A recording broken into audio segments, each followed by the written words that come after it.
I've done a little study recently with regards to the new months, and it would also come into Yom Teruah, Festival of Trumpets. So I'm just going to kind of give you what I've learned, and hopefully you can take it from there and take the next step and move it a little further down the line. The new moon is when obviously the moon is dark.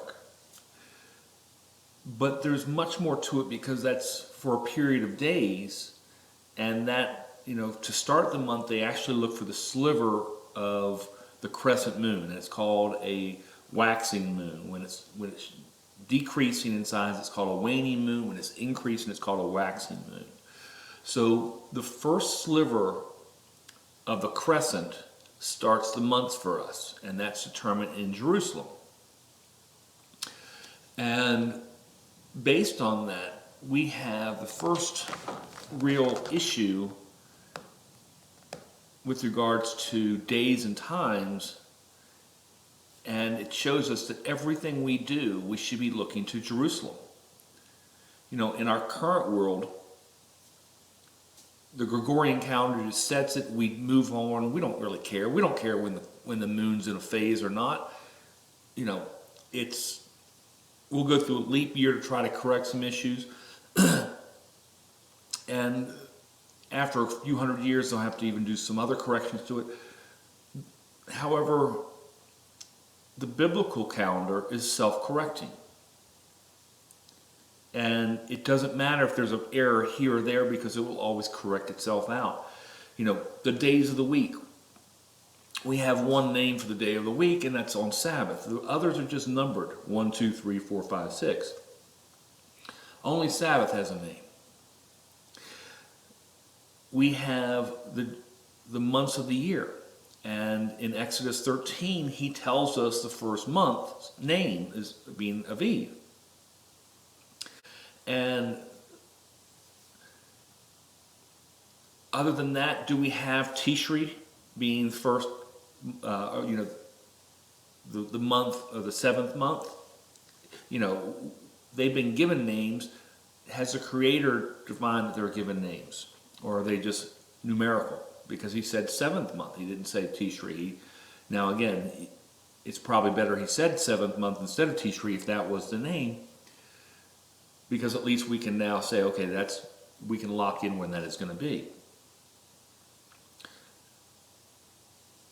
But basically on everything that we deal with, we should be looking towards Jerusalem. And who lives in Jerusalem?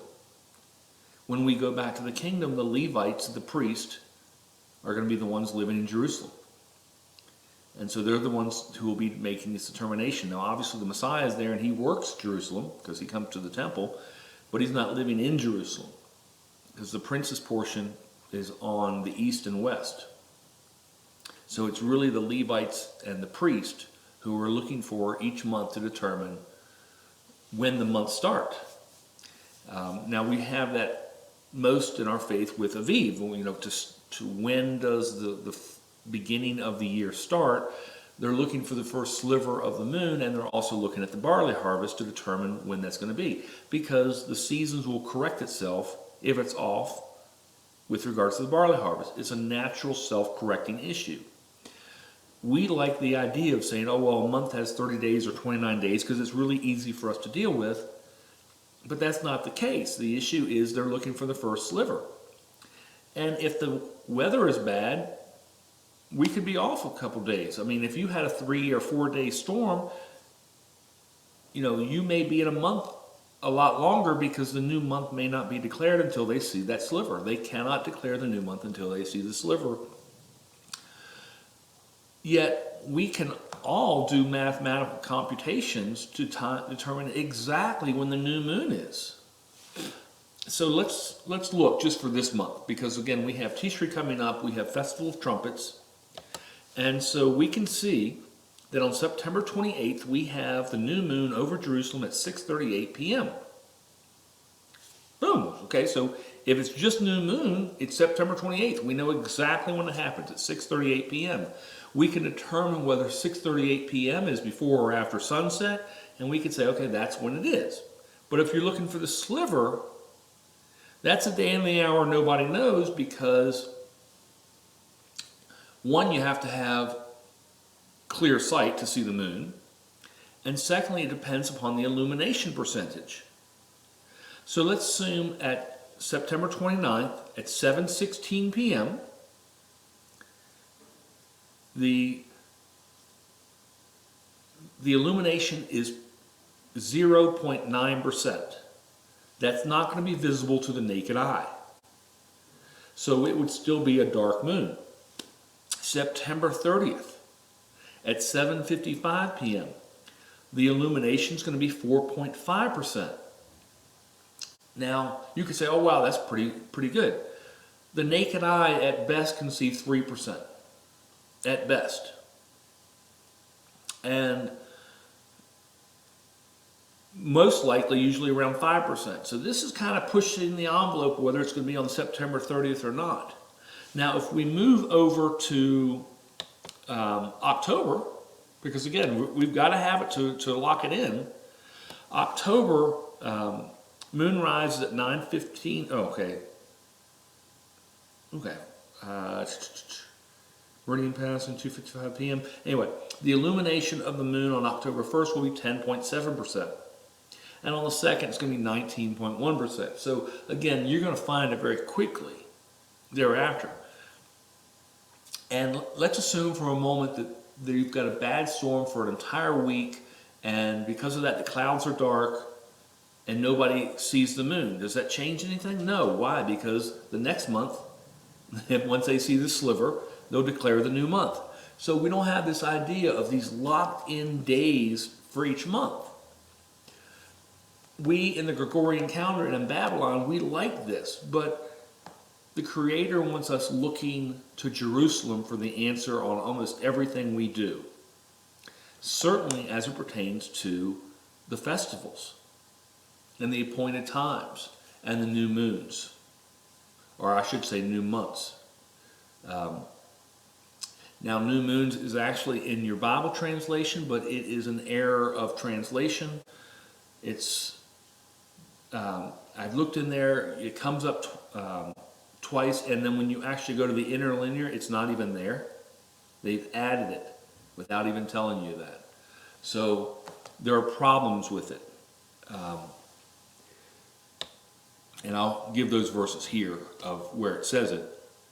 And like I said, you can go back and look at it. Now, the other thing that's really interesting about the sliver is they know when the new moon's going to happen, because that's a mathematical calculation. We can figure that out. So what they did is they would then send the witnesses out to try on Jerusalem to see if they could find the sliver and see the sliver. And you would think, well, isn't that really easy? Well, it depends upon how close the moon is to Earth as it's doing an elliptical orbit. And it may only be visible, let's assume it's at a 3 or 5%, it may only be visible for a few minutes out of an hour.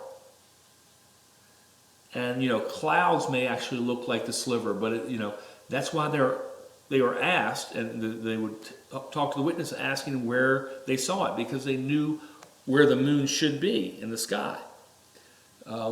And so they would know where they should be looking for the moon to see if they could see that sliver.